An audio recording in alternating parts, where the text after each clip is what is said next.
prezint o rețetă de salată de țelină cu morcov și măr.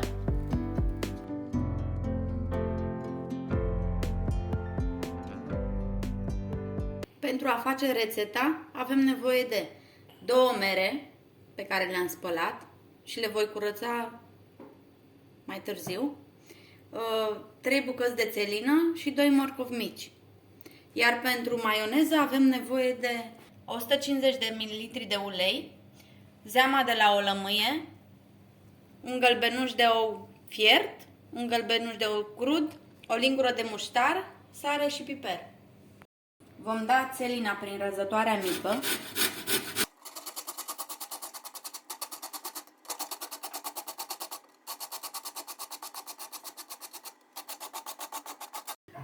Am terminat de ras țelina, acum trecem la morcov, pe care îl voi da tot prin răzătoarea mică.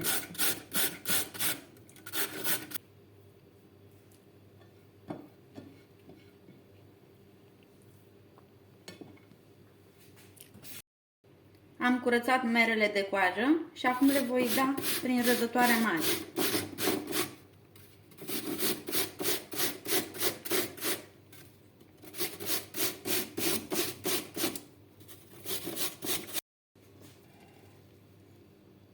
Punem merele peste morcov și țelină.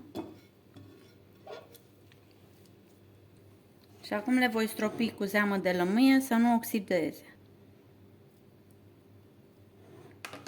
Mai oprim și pentru maioneză.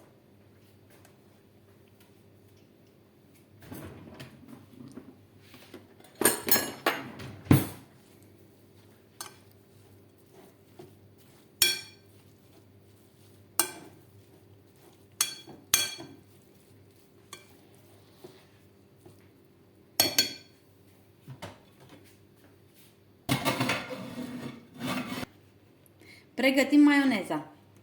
Transferăm ouăle într-un bol din plastic.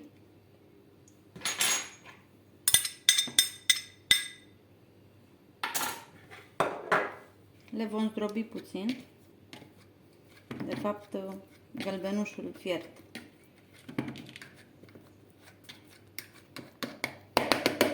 Punem puțină sare, muștarul,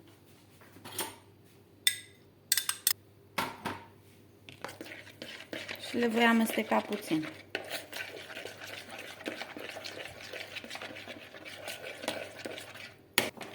Voi lua mixerul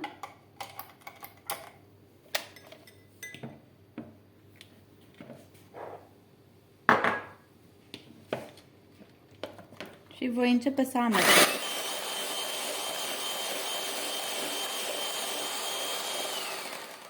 Punem puțin ulei.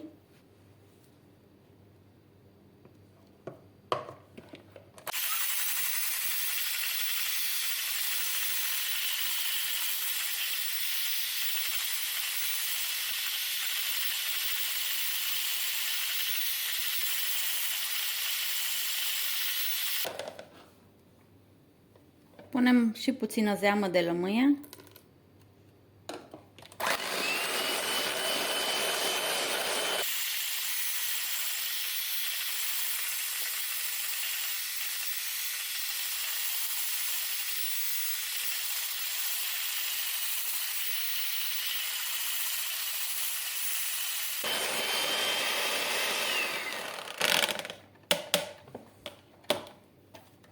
Eu nu am folosit tot uleiul. Însă dacă doriți mai multă maioneză, puteți să-l puneți.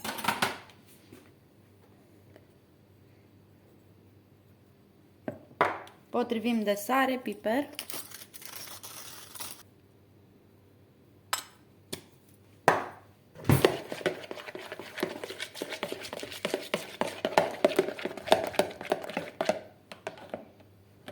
Acum adăugăm maioneză peste legume și amestecăm.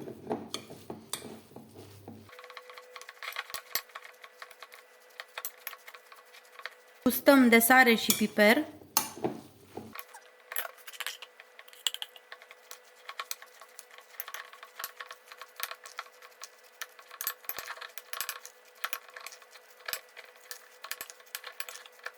Omogenizăm bine compoziția.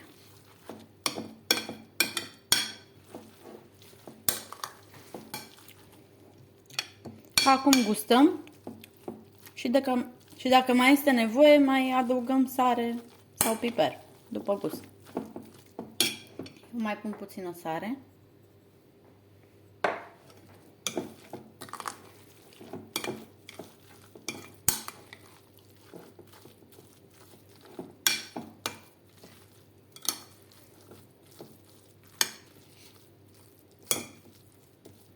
Gata, am terminat. Sper că v-a plăcut rețeta mea. Nu uitați să dați un like și să vă abonați la canalul meu de YouTube. Aștept părerile voastre în comentarii.